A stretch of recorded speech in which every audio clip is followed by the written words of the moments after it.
linggo, bagong sigla simula ng Lunes sa saya dito sa Morning Balitaktakan. Mayat niya. Mayat nga talaga, uray numadi iti Panawon tayo. tatawon. Dahil nga dito sa kay Bagyong Nando, actually super typhoon. Diba? Oo, Ang nito nga alas aga. 5 nga nakita yung mata niya dito sa may Pinaka-extreme. extreme northern Luzon. Oo, at nagbabadya nga ito na mas lumakas pa at maglandfall naman dito sa may bandang Babuyan Island. Mamayang 2 p.m. Oo, either 12 daw or 2 later. Totoo yan, nakakaloka. Anyway mga ka-MB, ito, balikan nga natin kung ano yung mga may signal dito ngayon sa Pilipinas dahil nga dito kay Bagyong Nando. Opo. At dito nga po as of 5 AM po, ayon po sa Pag-asa, nasa signal number 5 na po ang the northern portion of Babuyan Island. Kasama po dito ang Babuyan Island, Didikas, Panutuan at Calayan Island. At signal number 4 na po ang the southern portion of Batanes. Dito po ang Basco, Mahataw, Ivana, Uyugan, Sabtang at the rest of Babuyan Island. Nako po, signal number 3 na rin po ang Batanes, Babuyan Island, the northern and central portion of Cagayan. Ito po yung Santa Ana, Gonzaga, Laloo, Gataran, Baggao, Alcala, Santo Niño, Lasam, Alacan, Camiligin, Bugay, Santa Teresa, Apari, Balesteros, Abulog, Pamplona, Sanchez Mira, Claveria, Santa Paracedes at Rizal. At kasama rin po sa signal number 3 ang the northern and central portion of Papayao, Flora, Santa Marcela, Pudtol, Luna, Kalanasan, Cabugao, and the northern portion of Ilocos Norte. Kasama po dito ang Karasi, Pidig, Bintar, Bacara, Pasukin, Burgos, Banggi, Dumalneg, Pagudpod at Adam. Signal number 2 naman po ang Cagayan, the northern and central portion of Isabela, the rest of Apayao, Abra, Kalinga, the eastern and central portion of Mountain Province, Paraceles, Natunin, Barlig, Sadanga, Buntok, Bisao, Sagada, at the eastern portion of Ifugao, Alfonso, Lista, Aguinaldo, the rest of Ilocos Norte, the northern portion of Ilocos Sur, Cabugao, Sinait, San Juan, Magsingal, Santo Domingo, Bantay, San Ildefonso, San Vicente, Santa Catalina, City of Bigan, Kawayan, Santa Nagbukal, Narvacan, Santa Maria, San Emilio, Burgos, Santiago, San Esteban, Lidiwa, at saka Banayoyo at Quirino, Ilocos Sur. Samantala, signal number 1 naman ang iba pang bahagi ng Isabela, Quirino, Nueva Vizcaya, ang ibang bahagi ng Mountain Province, the rest of Ifugao, Benguet, the rest of Ilocos Sur, La Union, Pangasinan, Aurora, Nueva Ecija, Bulacan, Tarlac, Pampanga, Zambales at ang northern portion ng Quezon, General Nakarian, including Polillo Island. At marami na nga rin po ang nagsuspinde ng mga klase sa araw na ito. Dito nga sa may Tuba, Benguet, from preschool to senior high school po yan, public and private school. Wala din pong pasok ang buong Benguet. Ganon din mga ka-MB ay sinuspindi din ang mga classes sa local government units ng Bacnotan, Bangar, Bawang, Burgos, Caba, Luna, San Gabriel, San Juan, Santo Tomas at Santo La Union. Ayan, all levels po yan dahil nga dito kay Super Typhoon Nando. Samantala, wala din pong pasok ang Pangasinan. Inanunsyo ito ng pamahalaang panlalawigan ng Pangasinan.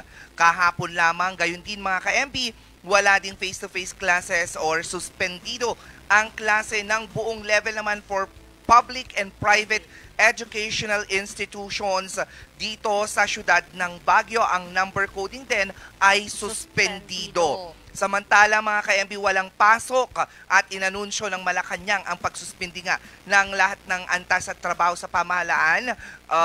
Kabilang na dyan ang Metro Manila, Abra, Antique, Apayao, Bataan, Batanes, Batangas, Benguet, Bulacan, Cagayan, Cavite, Ifugao, Ilocos Norte, Ilocos Sur, Isabela, Kalinga, La Union, Laguna, Mountain Province, Nueva Ecija, Nueva Vizcaya, Occidental Mindoro, Oriental Mindoro, Pampanga, Pangasinan, Palawan, Romblon, Rizal, Tarlac at Zambales. Grabe po kami, mag-iingat po tayong lahat po ngayon, yung mga wala pong pasok. Kung wala po tayong gagawin sa labas, mag-stay na lang po kayo dyan. At laging maging vigilant at alerto po sa lahat ng mga i-aanunsyo po ng makinig po kayo sa radyo or sa TV man. Vigilant? Oo, at hindi naman naman kaya mga ka-MB ay puntahan lamang ang ating mga official social media accounts, kabilang na po dyan ang Facebook. Yes. Hanapin lamang Regional News Group RNG Luzon. Meron din po tayo sa TikTok, Instagram, YouTube at X. Ayan. Kaya para sa mga iba pang detalye nitong bagyong Nando na inaasahan din naman mga ka-MB na aalis na sa Philippine Area of Responsibility bukas. Oo, yan ng it's either tanghali rin or hapon. Yes. At meron nga pa rin binabantayan naman na low pressure area outside of the Philippine Area of Responsibility at mababa nga ang tsansa nito na maging isang bagyo. Ngunit hindi pa rin tinatanggal ang posibilidad na ito nga ay mamuo bilang isang typhoon. Totoo yan. Kaya naman po halos 2 araw po ang pag-uulan na maidudulot po nitong LPA dahil huhugutin niya po yung bagyo. Oo, bagyo at saka yung habagat din. Kaya pati ang Luzon at Mindanao po makakaranas po ng panakanakang pag-uulan. Yes, tama yan. So ang binanggit po ni Miss Angelica, yung bagyong Nando ang huhugot po dito sa hanging habagat. So kahit na po wala na ito sa Philippine Area of Responsibility, ay hihilain pa rin niya ang hanging habagat na magdudulot pa rin ng pag-ulan. Lalong-lalo na dito sa may Visayas area at Central Luzon. Naman, nakakaloka. Ngayon ang aga pa lang pero naumaga agad ako. Kaya nga. Grabe ang lamig ngayon. Tapos alam mo yun, papunta ka pa lang sa work, basa ka na. I know. At kahit na yung damit na dinala mo, nabasa din. Diba? Kaya nga sabi ko, ipaplastic ko tong akin. At hindi ko na i-plastic yung akin. Kaya kung ano yung pinanlakad ko. Yun na yun. Yun na, nakakaasa. Bali, hindi naman halata. Eto lang. Wow, hindi naman halata na parang yan lang. Basa din to.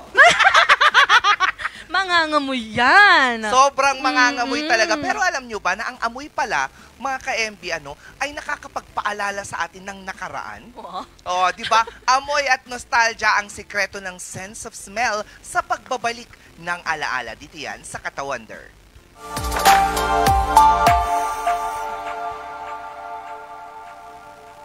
Napaisip ka na ba kung bakit may mga amoy na familiar? May mga amoy na bigla ka na lang mapapatigil.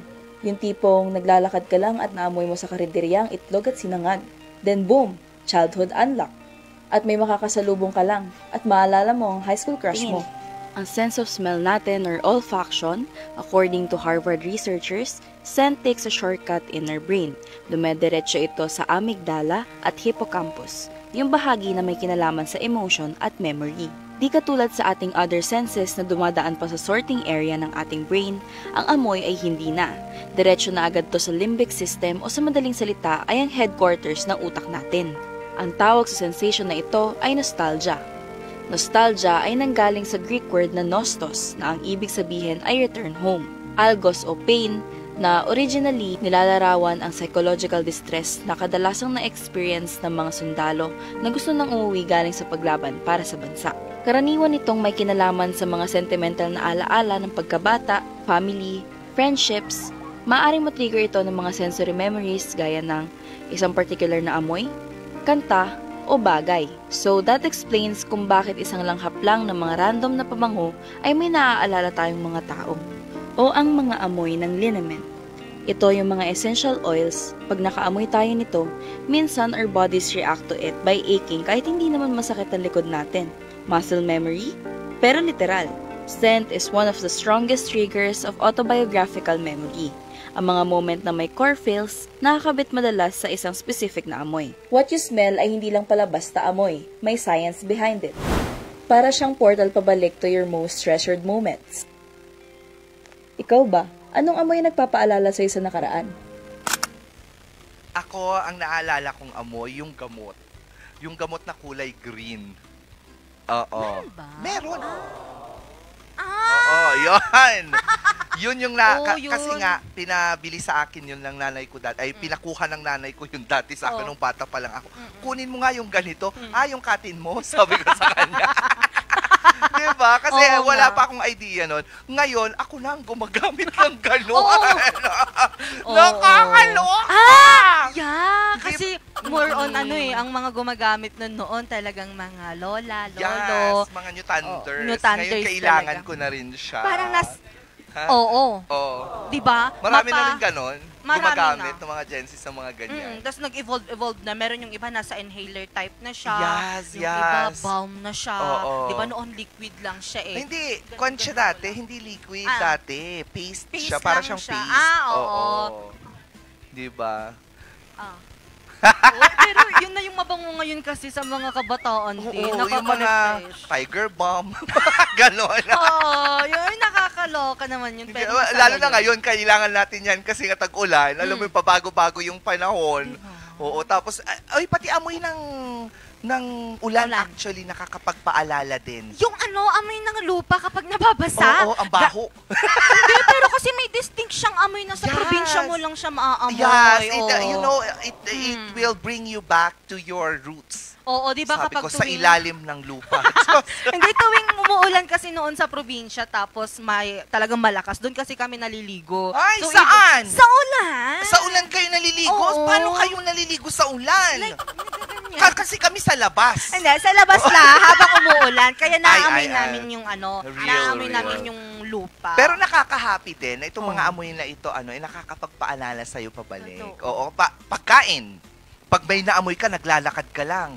May naamoy kang dinungdong. Sabi mo, ay, may naglulutong nuno sa punso doon. Naalala mo yun? Oo. Sa probinsya, sa mga puno-puno. Di ba? Kapag mayat-maya ka niya sa kalagitnaan ng field, bigla kang may maaamoy na dinengdeng. Eh, syempre, magtataka ka, saan galing yun? Eh, nasa gitna ka ng palayan. O, tapos, ay, may puno. Ay, may nagluluto doon. Ay, totoo. Oo. Pero iba talaga kapag may naaamoy ka talaga ngayon. Parang feeling mo na lang, sana hindi ako tumanda. Real! Nung tayo'n matanda na, sana'y di tayo magbago. Grabing energy mo, parang hindi basa yung likod. Kaya nga? Oo nga. Lamig na. Oo, pero happy pa rin nga tayo kahit mga naaamoy natin mabaho kasi naalala mo yung nakakatawang memories mo dati. Pero alam mo ba ang happy hormones?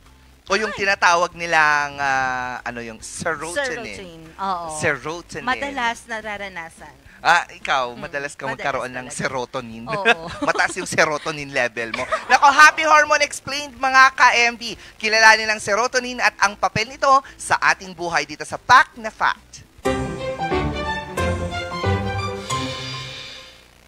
Pagod ka na ba? O feeling down lately? Yung tipong parang wala ka sa mood lagi? O di kaya mababa ang energy mo at sobrang anxious ka? Baka kulang ka sa serotonin. Ang serotonin ay isa sa mga feel-good chemicals ng ating utak. Ito ay kilala rin bilang happy hormone dahil importante ito para sa emotional stability ng tao. Nakakatulong ito para ma-regulate ang ating mood, pagtulog, gana sa pagkain at pati na rin ang memory natin. Pero saan nga ba tayo pwedeng makakuha nito? Una sa listahan, pagkain. May mga certain foods tayong pwedeng kainin para matulungan ang ating katawan na mag-produce ng mas marami pang serotonin. Look for those rich in tryptophan like salmon, eggs, nuts, seeds, at kahit yung paborito mong dark chocolate. Pangalawa, ang sikat ng araw. Mahalaga ito hindi lang dahil nagbibigay ito ng vitamin D, kundi dahil natitrigger din nito ang serotonin production sa utak natin. Kahit 15 to 30 minutes lang ang exposure sa sunlight every day, sapat na yon para ma-boost ang mood mo. Kaya kung hindi ka pa lumalabas ng kwarto mo, subukan mong batiin ang umaga with a ray of sunshine para sumaya. Pangatlo, exercise. It's not just good for the body, pero mainam din ito para ang utak natin ay laging happy. Ang moderate intensity na paggalaw for at least 30 minutes ay nakakatulong para madagdagan ang serotonin levels sa katawan natin. At hindi lang yan, nakaka-boost din ito ng endorphins. At syempre, huwag din nating kakalimutan ang gut health. 90% ng serotonin natin ay nagmumula sa ating tiyan. So always keep your tummy healthy. Kumain ng mga fiber-rich foods at mga probiotics katulad ng yogurt o kimchi. Dahil healthy gut equals healthy mind. And last but not least, ang human connection. Mapatawanan session man yan, mahigpit na yakap, o heart-to-heart talk with your crushy cakes, ang kahit anong uri ng interaction kasama ang mga loved ones natin ay natural na source ng serotonin. Kaya naman if you're feeling down, you can talk to a friend, hug someone, or spend time with your pets. Happiness begins within us, mga ka-MB. Kahit pamaliit na bagay lang yan para sa iba, kung para sa'yo ito ay nakakapagpasaya, go for it dahil you deserve it. Let's make a happy habit out of the things na nakakapagpasaya ng ating katawan at pati na rin ng ating isipan. Alam ko na kung ano yung number 1 na nagpapasaya kay Miss Angelica. Ano? Pagkain. Ay, oo. Hindi Kasi nga, di ba yun yung isa daw, yung gut mo. Dapat happy tummy equals happy life. Totoo Kaya yan. pala kapag nakain tayo, Diba, alam mo, pumapalakpak talaga ako.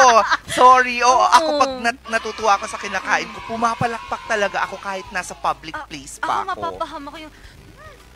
Oo. Naalala ko tuloy yung napanood ko sa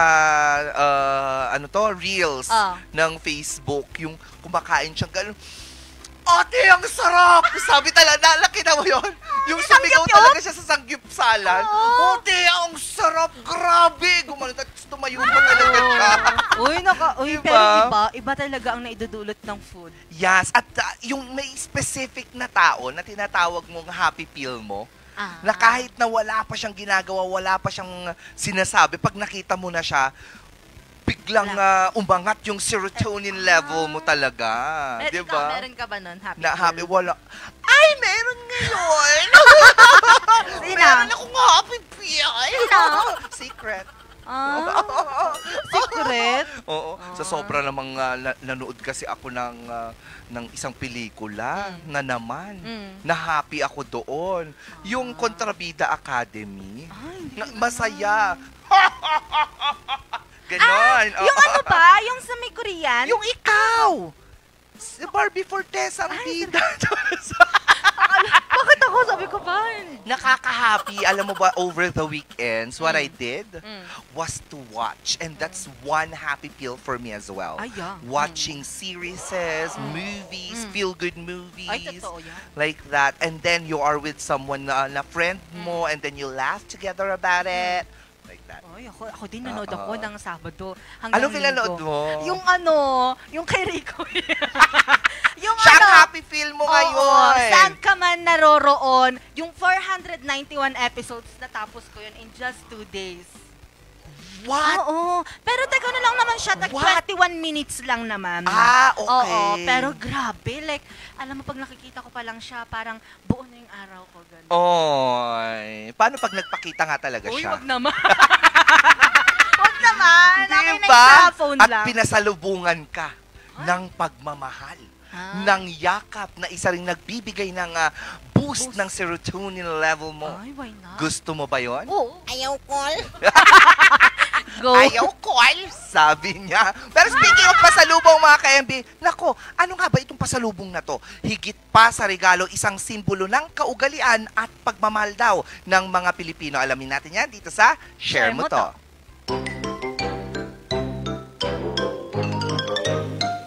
Hoy, aminin mo, kahit pa hindi ikaw ang naglakad, ikaw pa rin ang nagtatanong ng, asan ang pasalubong ko?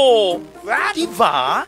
Isa sa pinaka-iconic, pinaka-relatable, at pinaka-delikadong tanong ng mga Pilipino, asan ang pasalubong ko? Hindi ka makakatakas kahit nag-grocery ka lang sa kanto be.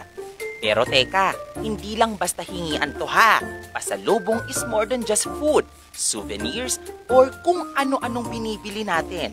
It's actually the Filipino way of saying, "Uy, naalala kita habang wala ako." Aww! Sige nga, kailan ka huling may na-receive na pasalubong?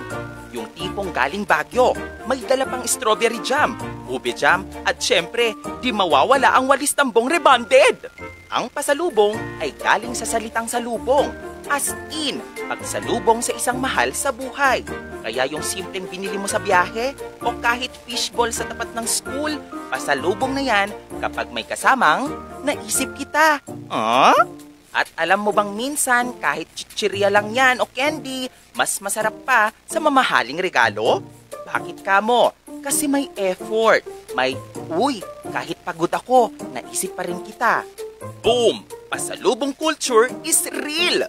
Kaya minsan, pag walang pasalubong, may konting tampo. Minsan, kapitbahay pa nauuna. Charot! Alam mo ba, OFWs send boxes full of pasalubong. Chocolates, sabon, corned beef, kahit anong pwedeng i-share. Not just for items ha, but for feelings na kahit malayo sila, kasama mo pa rin sila. Pero saan nga ba nagsimula ang lahat ng to? According to historians, even before the Spanish colonizations, ang mga sinaunang Pilipino ay may tradisyon na napagbibigay ng mga regalo at alaala, pagkaalis o pagkabalik sa biyahe.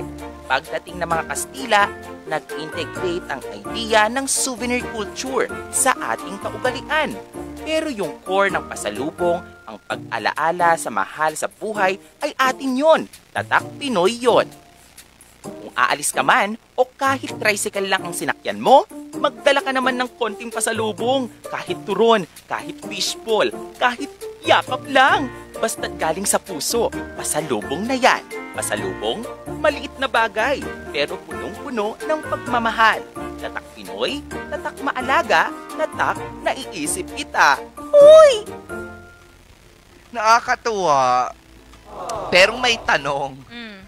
Responsibilidad ba ng taong namasyal na mag-uwi ng pasalubong? Aray ko! Diba? Kasi usually kapag sinabi na may aalis, oy, pasalubong ko ha. Oo. Parang ikaw, mahihiya ka din kasi na hindi magbigay. Oo, parang nasa... Pero yun nga ang tanong, responsibilidad ba ng isang tao ang magbigay ng pasalubong? Hindi, bakit naman? Oo, Aray ko. hindi Ha? naman. Nasa sa kanya naman yun kung gusto niyang bumili ng something. Paano naman kapag gipit siya sa budget, ipit na yung budget niya, tapos mape-pressure pa siya dahil lang gusto mo gusto mo lang mapasalubungan. Grabe Pero alam mo, naman. bilang isang Pilipino, I think it's not a responsibility. Pero kusang gawa mo na talaga siya na parang hindi yung nahihiya ka na wala kang maibigay eh. Kasi gusto mo sana na a part of where you came from or where you visited, maibahagi mo sa mga taong nakapaligid sa'yo. Oo. Di ba? Totoo yan. Kaya nga every time na, kahit dito lang sa Philippines, may pupuntahan ako, may laging souvenir yung dun sa may ref. Oo, pero hindi ka nagbibigay. Ha? Meka, wala pa naman. Oo. Keychain! Oh, Ayan, di ba mga keychains? Ano, punta Ref magnet. tapos mintas. Oo, yung ganon. mga bracelet, Actually, lalo na kapag napunta ka sa mga lugar dito sa Pilipinas na mga may dagat-dagat. Siyempre, mga bracelet yan, anklet, necklace, or kahit mga simple mga hikaw-hikaw lang. At ang isa pang madalas dyan, pagkain talaga. You have to taste the food of the place I went to. Ikaw ba, Miss Bayan, gustong-gusto mo bang nare-regaluhan? Sana, pero walang bibigay. Hindi. Diba every time na may ibang friends kang may pupuntahan. Ganun. Wala ako natatanggap. Maniwala sa'yo? Aray! Aray! Oo, unless nagtanong talaga sila, what do you like? Oo, lang. so yun yung, gusto ko lang ganito. Pero Tapos, okay lang sa'yo, kunwari may pinuntahan sila, tapos wala silang oo, okay lang. Basta makauwi ka ng buhay. safe. Oo, parang awa mo na. Oo, yun Kung na yung mamasyal ka, pero siguraduhin mong pagbalik mo, buo ka pa rin. yun na yung pinakamagandang pasulubong mo dun sa naghihintay sa'yo. At yung saka safe ang ka. isa pang pinakamagandang pasalubong for me, kwento. Gusto kong malaman yung kwento, ano yung pinuntahan mo, para mas inspired din ako at mas lalo akong mainggit na ikaw kaya mong mamasyal, ako hindi. Grabe naman yung mainggit. Totoo yun. Pero ang saya nang nakaka-receive ka ng mga pasalubong. Kahit Real. maliliit lang na bagay. Ako, until noon, hanggang ngayon, kapag may binibigay sa aking pasalubong, tinatago ko. Tinatago Literal, mo lang siya. nandun lang siya sa box talaga. Ay, ang sama ng ugali. Why? Huwag mo papasalubungan, tinatago lang Hindi, niya. kasi syempre, hindi naman na siya magagamit. Ganon. Kunwari Ba't ganyan sa akin pinapa-frame ko? wow, frame. Kahit pagkain. Ba? Alam mo yung inaamag na siya pero naka-frame. Wag naman. Kayo ba kanina. mga ka-MB, ano ba yung mga masasarap o magagandang mga pasalubong na natanggap ninyo? Maaari nyo rin po yung i-komento, yung picture nyo, tapos i-comment nyo lang sa ating official Facebook page, Morning Balitaktakan. Balikan din ang iba pang episodes ng Morning Balitaktakan dyan sa Morning Balitaktakan page, right? O yan. At yung mga nasa TV naman po dyan, mapapanood nyo pa rin naman po kami kapag kayo naka-channel, naka-Mountain View Satellite, nasa Channel 10 lang po kami. At kapag hindi nyo pa nahahanap ang aming pagmumukha, i-rescan nyo lang po ang mga digiboxes at hanapin ang RNG Luzon Channel. Tapos hinanap nila hapon. Ba't wala sila? Sabi, umaga po kasi kami. Umaga po, oo. From 8 a.m. to 9 a.m. Exactly. Naku mga ka-MB, umpisa pa lang yan ang ating bagong linggo at bagong sigla dito sa Morning Balitaktakan dahil mamaya naman ang iba pang mga balitang nakalap naman ng RNG News. Kung saan po 3 ang nasawi at 1 ang nasugatan dyan sa bayan po ng Kalasyaw, Pangasinan dahil po, anong tawag doon, nabangga po nila yung kasalubong nilang bus. Yeah. Diba? Nakakasad Nakita ko naman po eh. yan. Oo. At hindi lang po yan dahil ngayon po nararanasan na po dito sa Cordillera, specifically po pati po dyan sa bayan po ng La Trinidad, Benguet, ang mga magsasaka dyan naghanda na dahil parang ilang days pa lang mula nung magkaulan-ulan dahil sa habagat. Ngayon, yun, mamumroblema na naman sila, panibagong perwisyon na naman ang Dahil kanilang nga dito hahanapin. kay Super Typhoon. Oo, Super Typhoon. Nando. At ano pa? At hindi lang po yan dahil kumakatok na naman po sa ating puso ang isang bata po na may sakit sa kidney.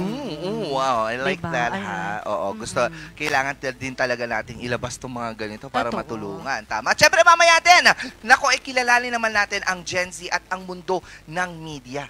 Paano ba ito nagmamerge? Oo, kilalanin natin silang dalawa.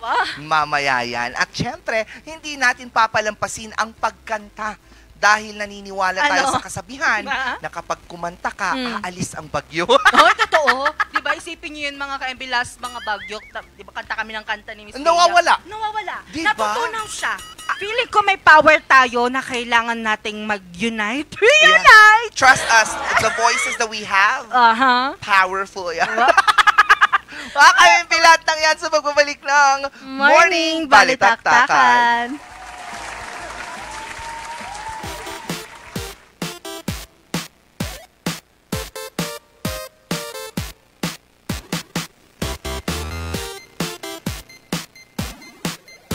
Ang bahaging ito ay hatid sa inyo ng Homebound Furniture Plus. Offers home, outer, office, and customized furniture. Located at ground floor Centerpoint Plaza, Bakaking Central Marcos Highway, Baguio City. Visit now. Chase your beauty or passion. Have your hair chased, style that makes a statement.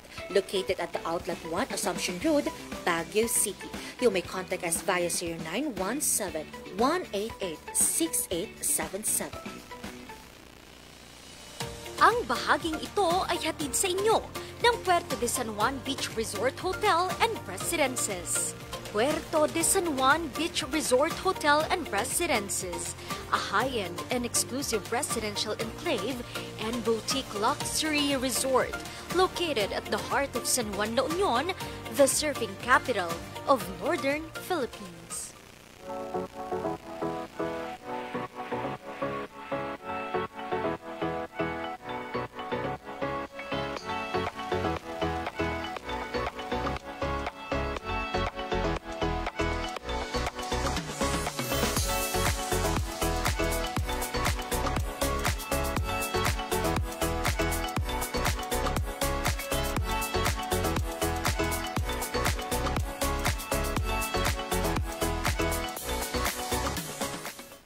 Habits para sa healthy Pilipinas. Galaw-galaw baka ma-stroke. Like, bike, jog, jump, rope. I'm so kumain ng sapat, dapat balance. Kahit pinggang Pinoy, malami. There you have it. Isa sa 7 healthy habits. Sundin! Do it na yan. Kalusugan ay unahin at mga nahin ng mamamayan. Ay healthy Pilipinas. Malakas sa magandang bukas. Ang bawat Pilipino sa mundo. Sa ulado mapito-pito. Sa healthy habits, go na go. Move more. Eat right. Be clean. Live sustainably. Get vaccinated. Don't smoke. Lessen alcohol. Say no to drugs. Care for yourself. Care for others. Practice safe sex. Do no harm. Put safety first. Do it na yan. Para sa healthy Pilipinas. Bulok, maliliit at hindi ba malusog ang inyong mga halaman? Omega Green ang kasagutan. Ihalo lang ang 2 kutsara nito sa isang maliit na container at kaunting tubig. Pagkatapos ay ihalo sa knapsack sprayer at pwede na itong ispray sa mga pananim. Meron itong nitrogen, phosphorus, magnesium, copper at zinc na tumutulong sa pagpapaganda at pagpapabilis ng tubo, pagpapanatili ng nutrisyon, mas malagong mga dahon at panlaban sa mga sakit ng mga halaman. Hindi rin ito nakasasama sa kapaligiran. Pwede rin ito sa kahit anong klase ng halaman, mapa highland crops o lowland crops. Omega Green by Encam Agri-Marketing, the ultimate friend of farmers.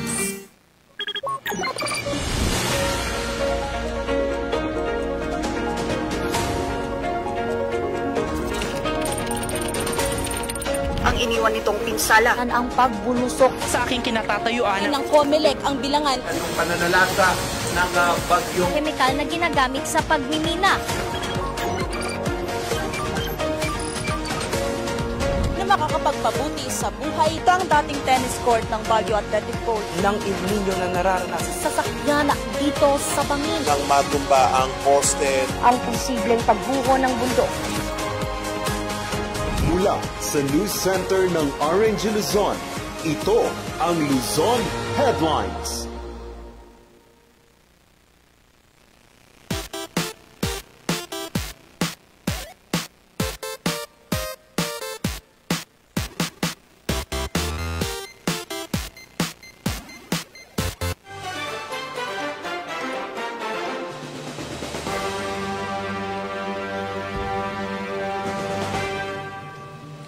September 22, 2025, narito mga balitang nakalap ng RNG News. 3 ang nasawi habang 1 ang sugatan sa pagsalpok ng kanilang sinasakyang truck sa kasalubong na bus. Magbabalita Vanessa Bugdong. Disgrasya lang mo, disgrasya. Diyan sa amin akatala disgrasya ang may hinaniman. Pinagtulungang hugutin ng mga residente at pulis ang 4 na sakay ng truck na ito na naipit. Ito'y matapos bumangga ang kanilang sinasakyan sa kasalubong na bus pasado alas 11 ng gabi kahapon September 18 sa kahaba ng National Highway sa Barangay Buwed, Calasiao, Pangasinan.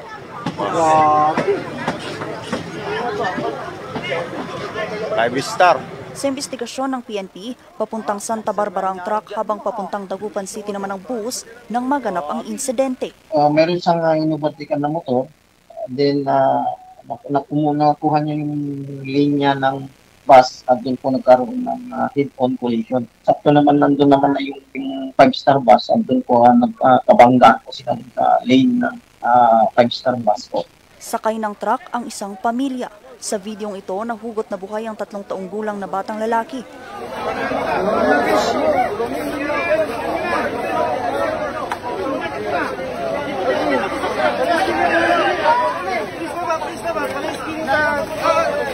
Sunod pang nahugot ang ama nito na driver ng truck at ang ina at kapatid nitong 8 taong gulang na babae, pero itineklara silang 3 na dead on arrival.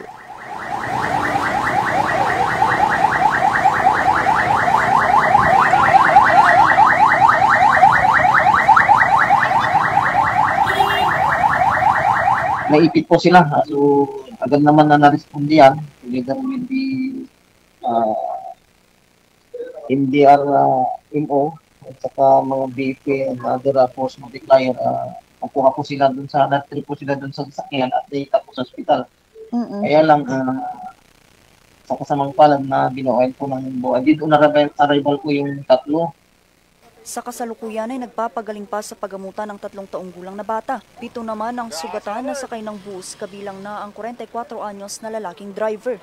Sa part po naman ng 5-star bus, yung driver po is nagtamo din ng injuries sa kanyang iba't ibang bagay ng katawan. At mayroon din po mga pasaheros na nagkaroon din po ng mga minor injuries.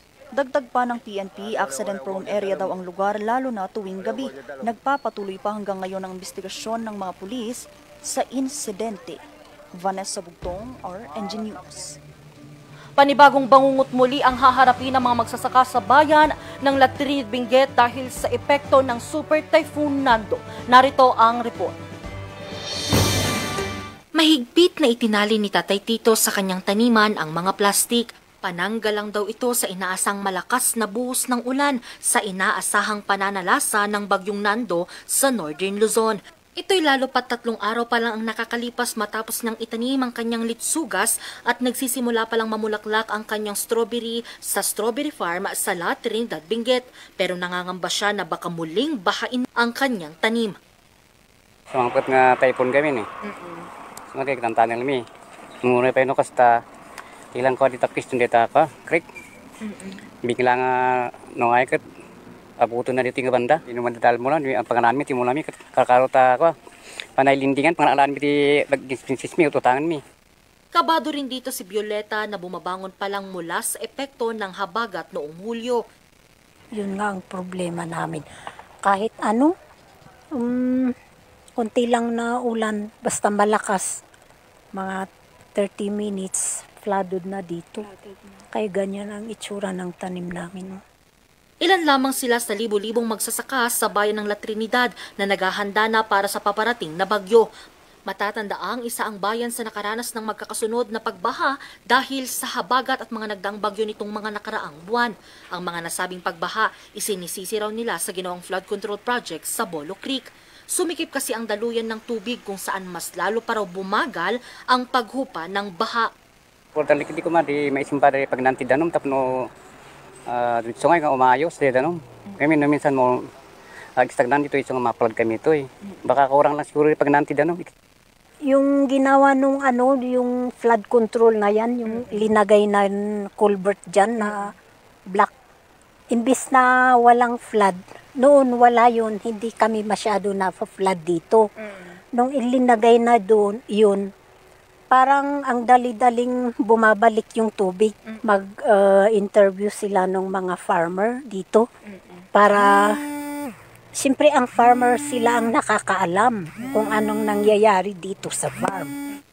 Nauna na rin itong ininspeksyon noong Miyerkules ni ICI Special Advisor Mayor Benjamin Magalong.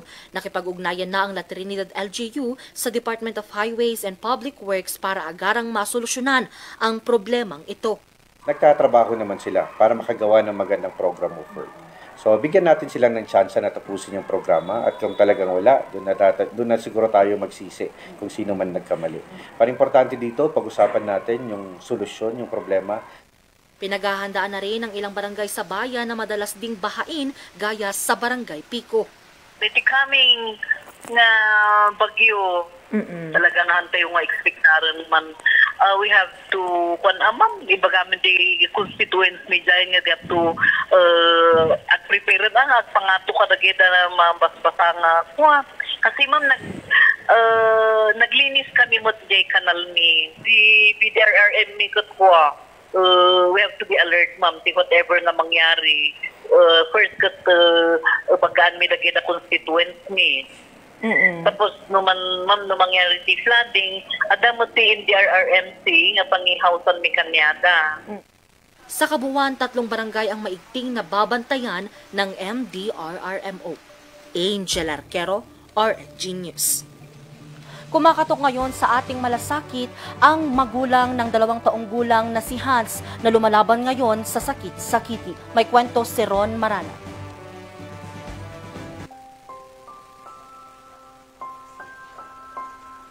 Tahimik ang kwarto at sa gitna nito isang munting anghel ang mahimbing na natutulog.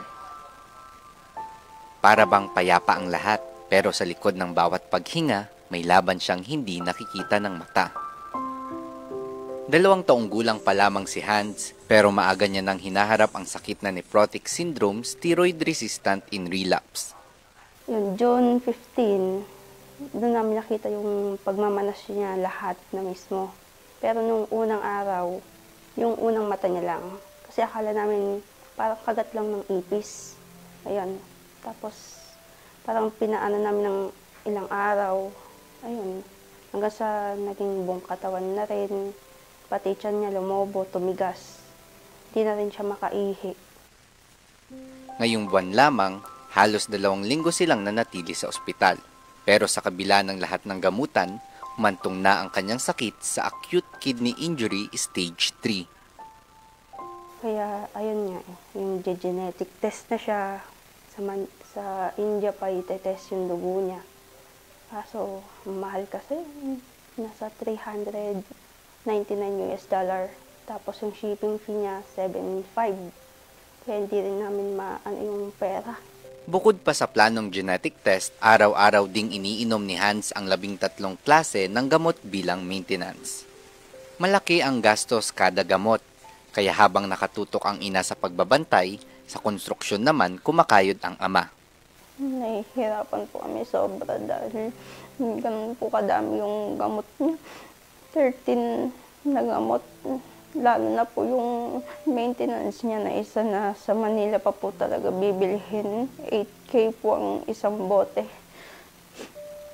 Minsan po utang-utang na lang po kami.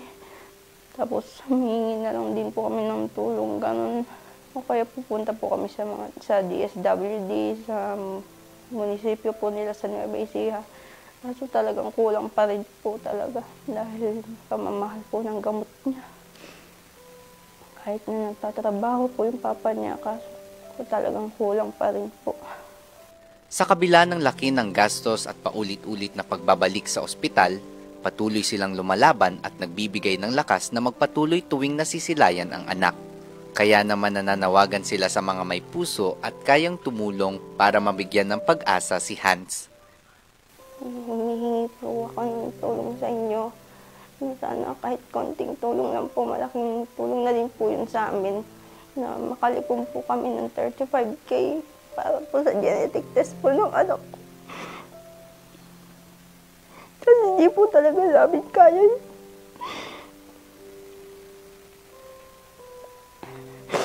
Nagawa naman po namin lahat kasi hindi po namin talaga makaya lahat. Kahit konting tulong lang po. Okay na po yun sa amin. Mapa-genetic test lang po namin siya. Sa mga nais magpaabot ng tulong, maaari itong ipadala sa pamamagitan ng GCash number 0993-672-4969 o kaya na may direktang makipag-ugnayan sa Facebook account ni Hazel. Umaasa ang pamilya na sa tulong at malasakit ng bawat isa, muling mabibigyan si Hans ng pag-asa at pagkakataong lumaki na malusog at walang sakit.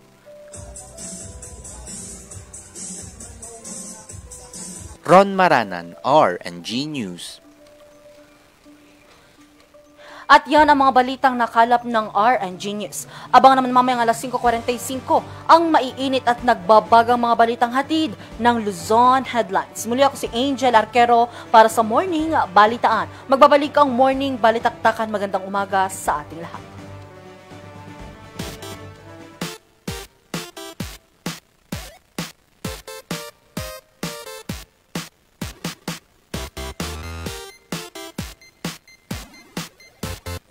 Bahaging ito ay hatid sa inyo ng Hongtao Dashcam Supplier, located at Longlong, La Trinidad, Benguet.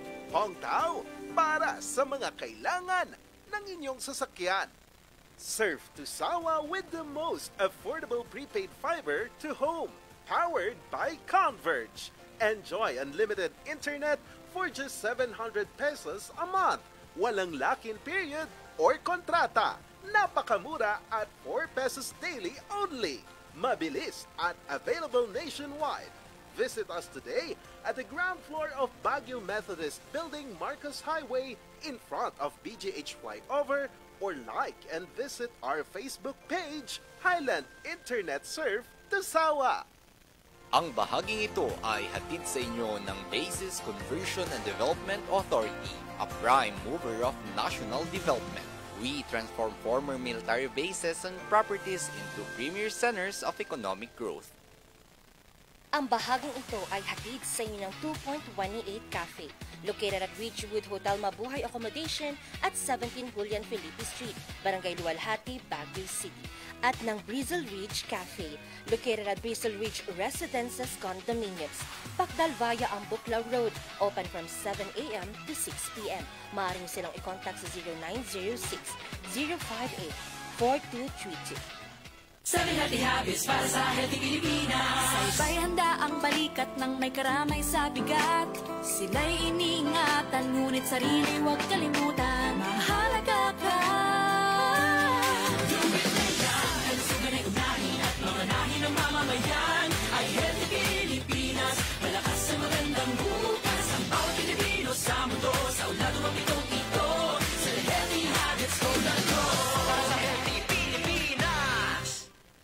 Wazar Music offers a complete line of musical instruments.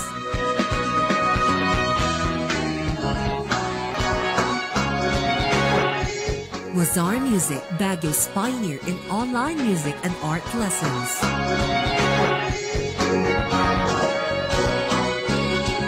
Wazar Music, bringing music closer to your hearts.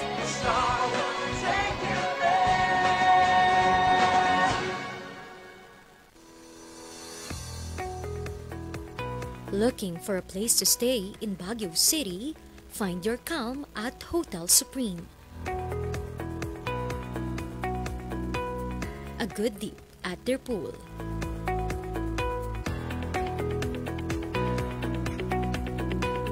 Clean and comfortable rooms with a view.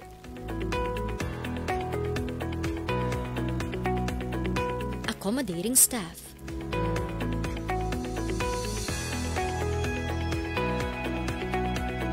You can also enjoy a sip of coffee at their coffee shop. Good food for a good mood at their restaurants. Spacious halls for events, and many more.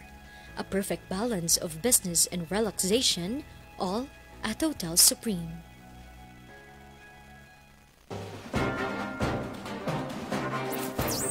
Magandang tanghali sa ating lahat at welcome ho dito sa ating programang Hotspot ngayong ika-15 ng PDEA at pati na rin ang PNP. Babantayan dito ay yung talagang mga aftershock. Charles Nicolimon, magandang tanghali po sa ating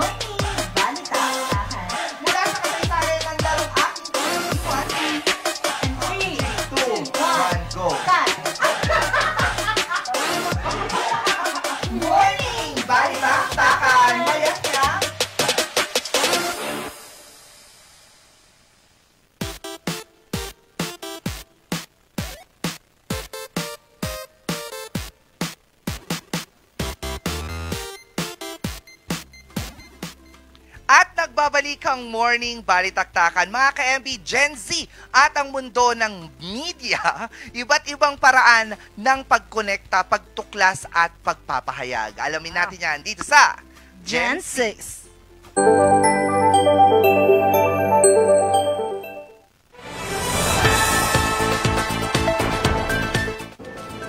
Magandang araw, Baguio City. Narito na ang mga nagbabagang balita sa araw na ito. Masyado ka namang serious. Hindi to Luzon headlines. Ano pang programa to? Gen Z, ano ka ba? Pero sige, since tuwang-tuwa ka sa pagbabalita, yan ang tatalakayin natin for today's video. Mula sa Universidad ng Pilipinas, Baguio, halina't tuklasin natin ang nagbabagong forma ng journalismo. Dito lang sa Gen Z!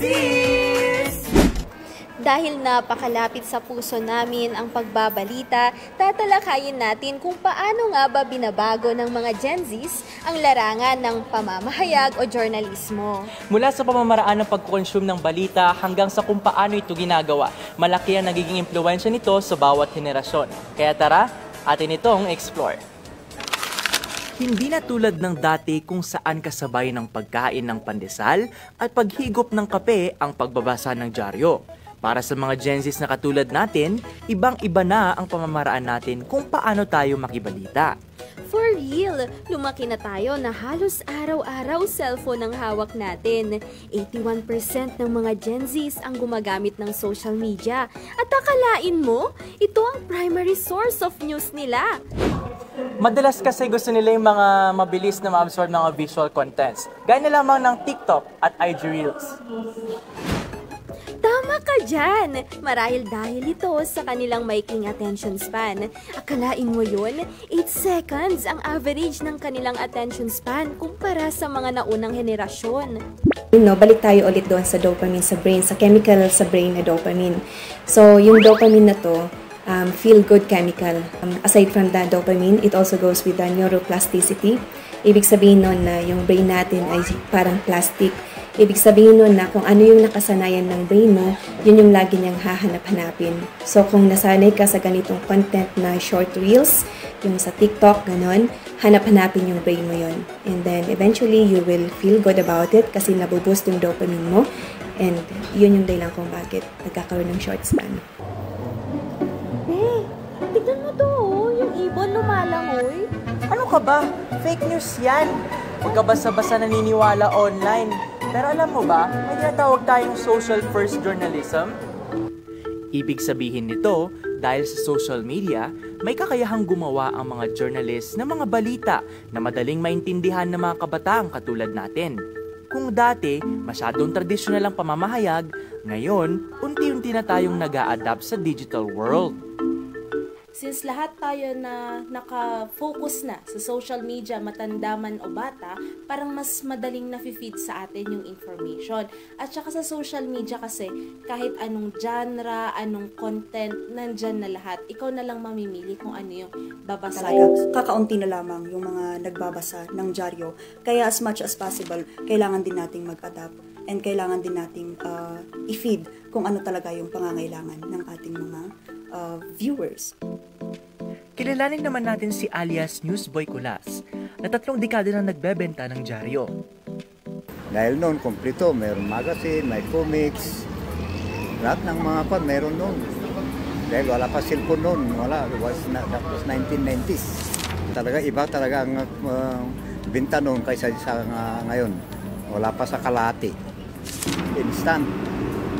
Na mababasa mo kung anong balita ngayon kumbaga sa national, malalaman mo ngayon. Hindi ka tunang ng dyaryo, bukas mo pa malalaman, ganun. So, ibig sabihin, be, pwede na palang magbalita gamit lang ang cellphone. Tama! Pero din tayong tinatawag na citizen journalism. Ang citizen journalism ay balitang galing sa isang komunidad, nakuha ng isang mamamayan, lalo na kung wala ang reporter sa mismong pangyayari. Mahalaga din sila yung mga tao, mahalaga din sila na magsabi kung hindi naman ganun yung nangyayari. So, I think critical din yung citizen journalism, lalong-lalo na naglipa na yung mga fake news. Yun nga lang, ang problema kung minsan, is it verified? Dapat tama, tama, fact lahat yung binabalita mo, hindi opinion-based. Oo, kasi kung hindi tama yung mga bawat details na binabalita mo, then hindi ka credible na reporter. It happens. They immediately believe something that they have seen on the internet without even verifying or scrutinizing if the source is legitimate. So, mabilis lumaganap ang misinformation. So that's another hurdle, another level of hurdle para sa mga legit na journalist.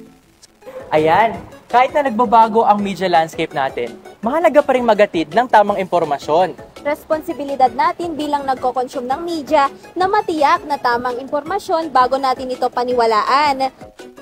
So mga ka-Gen Zs, hopefully marami kayong natutunan at nagkaroon kayo ng ideya kung paano maging isang Gen Z journalist. Sa paglaganap ng fake news, responsibilidad natin na matiyak na tama at totoo ang mga information na kino-consume natin. Dahil sa huli, ang pagbabalita ay hindi lamang isang propesyon. Ito ay isang responsibilidad at pagbibigay serbisyo para sa ating bayan. Joanna Viray, Balitang Gen Z. Be, yung extra mo. Randall Rico, Balitang Gen Z.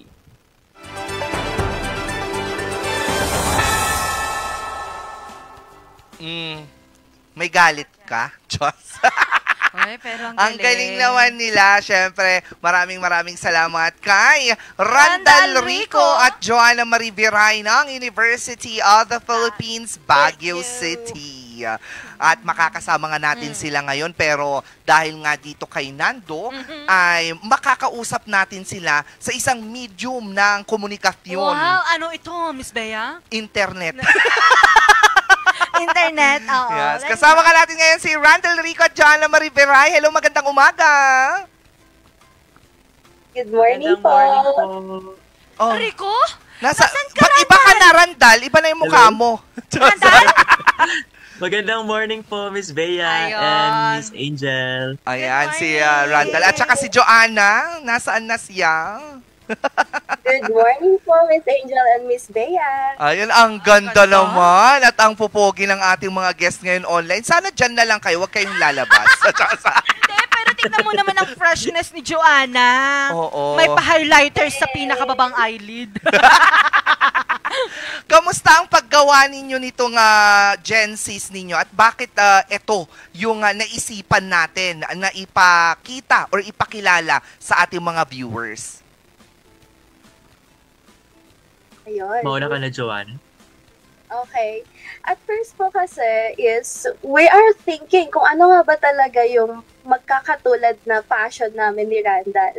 And then, we thought na since magkasama kami palagi sa news and na-enjoy namin siya, nagkaroon kami ng spark and passion to do that, why not make it our Gen Zs? Kasi ang dami na din naman naming experiences regarding news writing and sa media as a whole.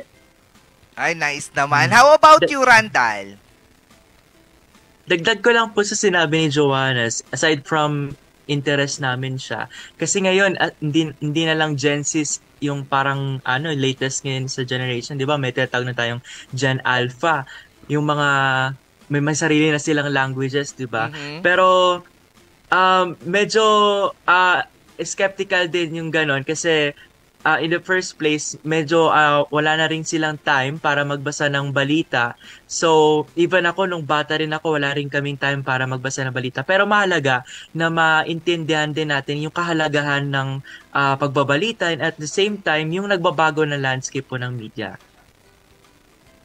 Yan. Pero grabe, no? Nakakatuwa yung mga nila noon, mga news nila. Yes. Na-interns pa sila, grabe, trending. Exactly. Oo. Matanong ko lang muna kay Joanna first. Ano sa tingin mo yung nagiging problema ngayon ng mga kabataan, especially sa pagtanggap ng mga balita sa social media siya nanggagaling? Usually po talaga, whenever people would go through social media, kung ano na lang nababasa nila, sometimes they believe it without fact-checking it.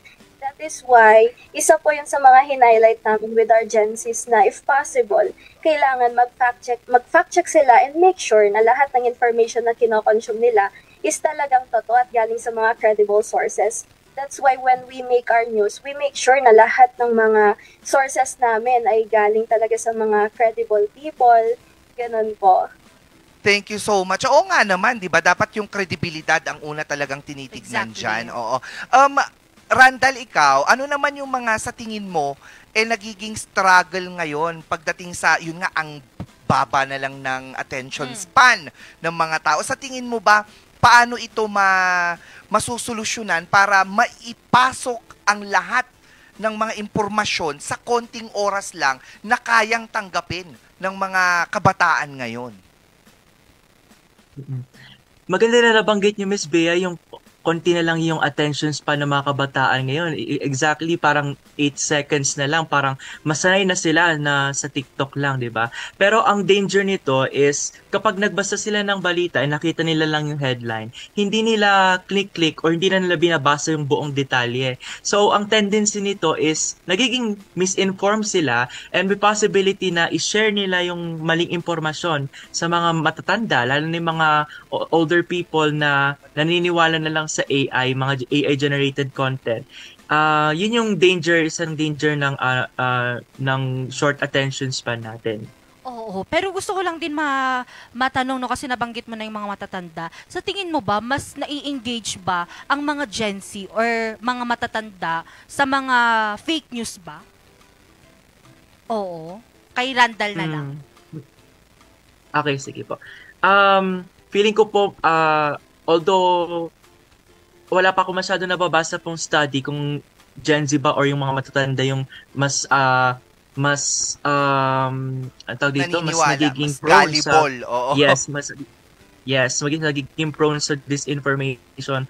Although kahit sino naman nakatao pwedeng maging prone sa disinformation or misinformation. Lalo na kung yung balita o yung content na inilalabas ay hindi naman talaga totoo. Kaya mahalaga pa rin yung sinabi ni Joanna na fact-checking talaga is importante.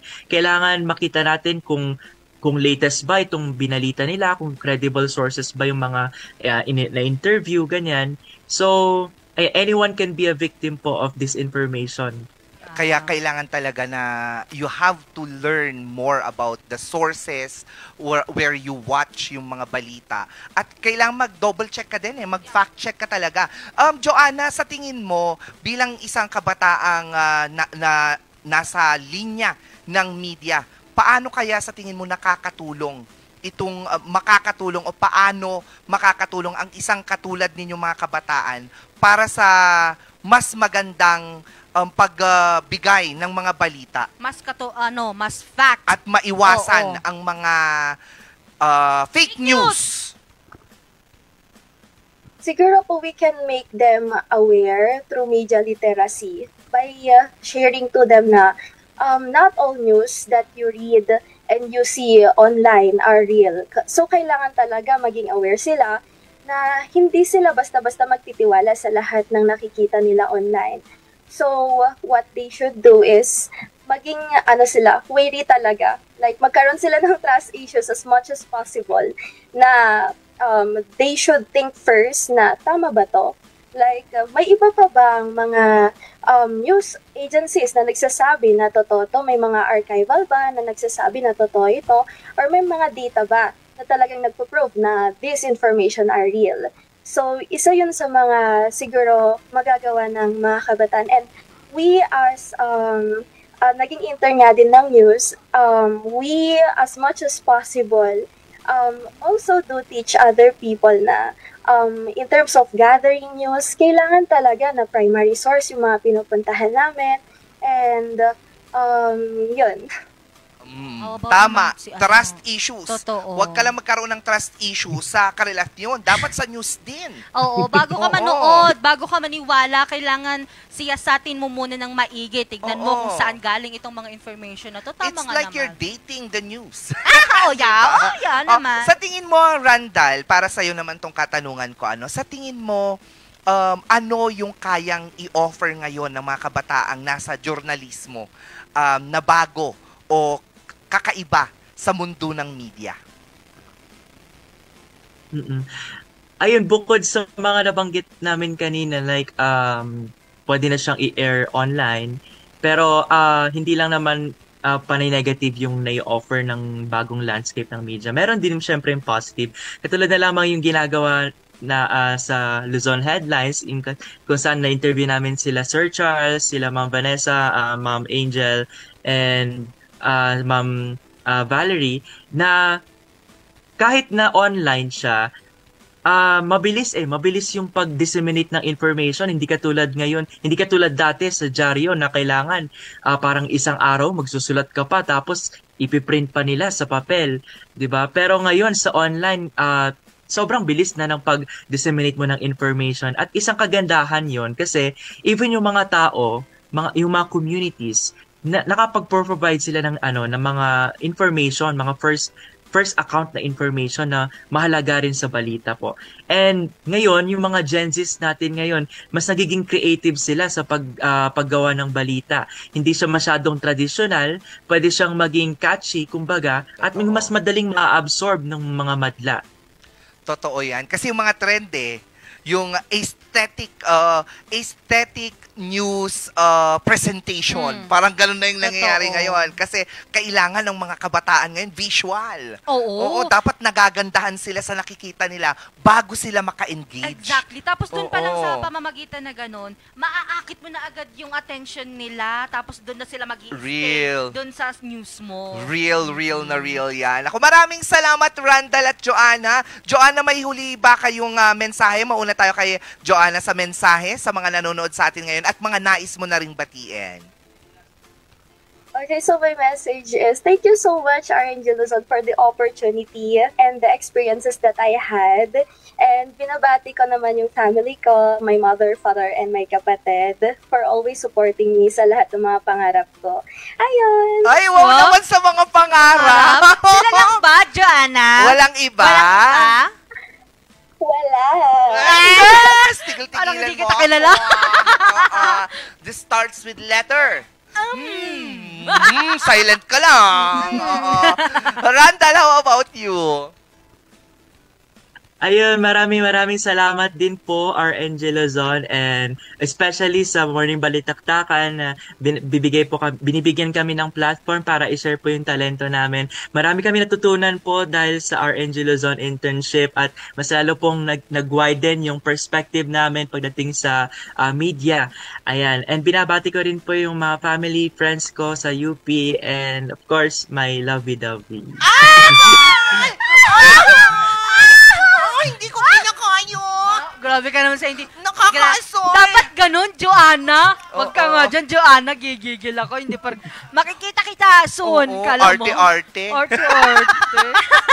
Maraming salamat muli, Randall at Joanna. Pagpalain nawa ang inyong mga luluwa. At ingat-ingat tayo ngayon, ha? Lalo't bumabagyo. Sayang at wala kayo dito dahil kakanta sana tayo ng isang napakagandang awitin na sigurado akong nasa linyahan ng inyong mga boses. Ay, totoo. Kasi nga na-miss ko pala, di ba? Singiris pala itong dalawang ito. Ay, singerista sila. Pero bago tayo mapunta sa kantagahan natin, batiin muna natin ang ating mga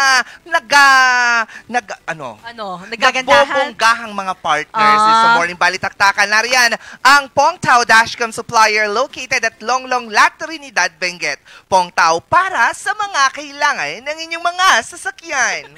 Homebound Furniture Plus, a Baguio-based furniture showroom that offers home, outdoor office, and customized furniture field jobs accredited. Free Ockler inspection, free assembly at may minimal delivery charge. Homebound Furniture Plaza is on a mission to make Baguio City even more beautiful. They are located at Pure Gold Building, Marquez Highway, Baguio City. And we also have Puerto de San Juan, your premier beach resort and hotel destination in San Juan, La Union. Experience Puerto de San Juan. And surf this Sawa with the most affordable prepaid fiber to home powered by Converge. Nariyan din ang Bases Conversion Development and Development Authority, a prime mover of national development. We transform former military bases and properties into premier centers of economic growth. And 2.28 Cafe located at Ridgewood Hotel, Mabuhay Accommodation at 17 Julian Felipe Street, Barangay Luwalhati, Baguio City. Bristol Ridge Cafe located at Bristol Ridge Residences Condominiums, Pacdal via Ambuclao Road, open from 7 a.m. to 6 p.m. You can contact them through 0906-0584-232. At Skinlace, providing standard patient care and management equipped with up-to-date aesthetic treatments with FDA-approved laser machines in the aesthetic industry. Ayan. Conducting a thorough skin analysis using the skin imaging technique for a clear recommendation that is specifically designed for your skin condition to get a better result. Skinlace Crafting, timeless beauty. Chased your beauty, our passion. Have your hair chased, style that makes a statement, located at the Outlet 1 Assumption Road, Baguio City. You may contact them via 0917-188-6877. Uy, mag-happy birthday pa pala tayo. So, gaganon ba ako? Sayang naman. Wala na. Wala na, gusto ko sanang belated happy. Nakalimutan ko yung pangalan Ito na niya. siya. Hindi, nandoon yung kabila. Ayun, no. Bakit nakaganto kasi? Ayan. Sorry. Ayan, batiin mo muna lang happy birthday po kay Nia Mangonon from Jen, Jel, Grace, and Peachy. Happy birthday po sa inyo. Sino pa? Ayan, sino pa yung pwede nating batiin? Yung kahapon kasi siya, si Everett Gabriel Lagartera, happy birthday sa'yo. Gayon din kay Sir Jordan Mangosan, yung artist dito sa Benguet. At kay Sandex Gavin, belated happy birthday sa'yo, Sandex Gavin. Kahapon yan siya nag-birthday. Sino pa yung mga nakalimutan natin? Sila lang naman. Happy birthday to you. Happy birthday, happy birthday.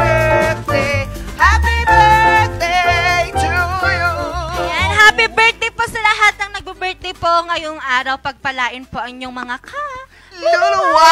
At ituloy pa rin natin ang good vibes mga ka-MV at makulit, makiawit sa makulit na classic ABBA song na Mamma Mia dito sa Kantagahan.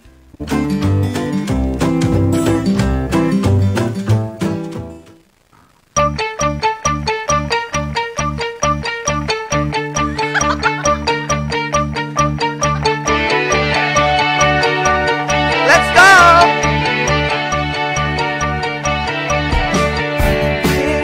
By you, since I don't know when.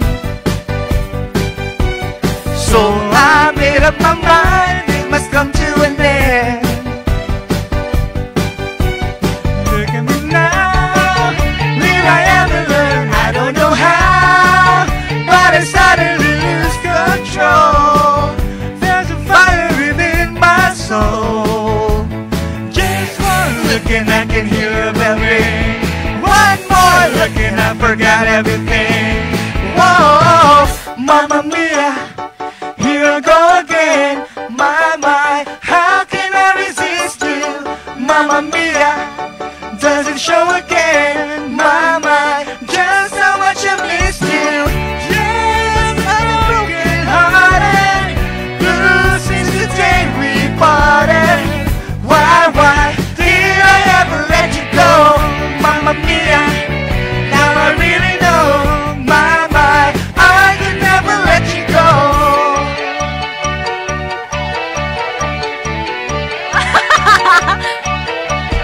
I'm being angry and sad about the things that you do. I can't count all the times that I told you the truth.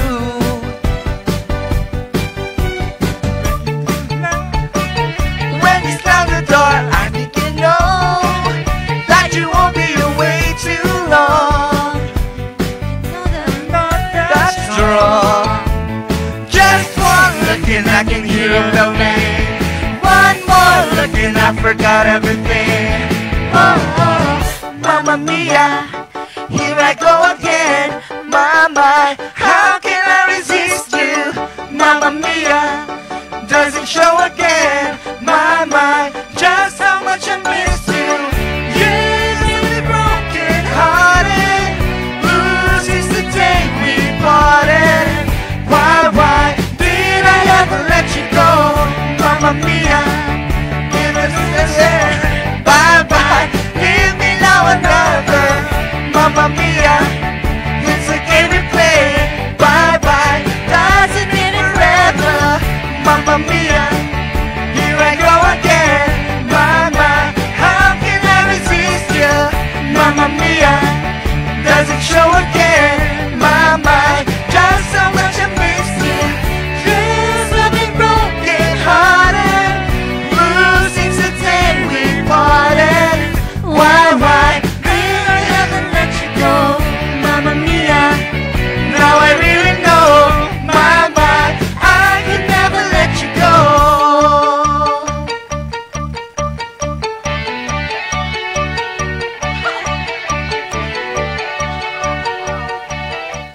Ayun!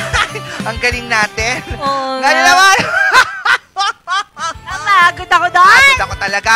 Ilang araw na nga lang ba bago magpasko? 94 days na lamang. Pasko na. Merry Christmas! Happy New Year! Wala pa pala. Sana matagal. 94 days na nga lang mga ka-MB, kayo ba ay nakapaghanda-handa na? Meron na ba tayong pang Noche Buena? Wow, i-rest mo na yan kasi medyo matagal pa. Oo nga. Kahapon nga nagbakaroni na kami. May hamunan.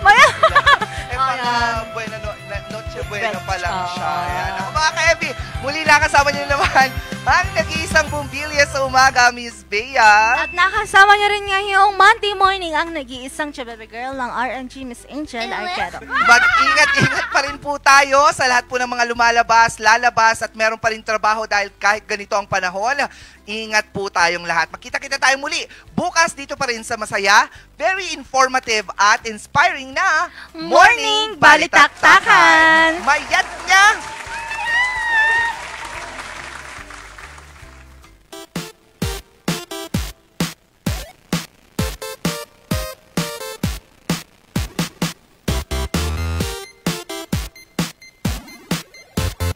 Members KBP, kapisanan ng mga broadcaster ng Pilipinas.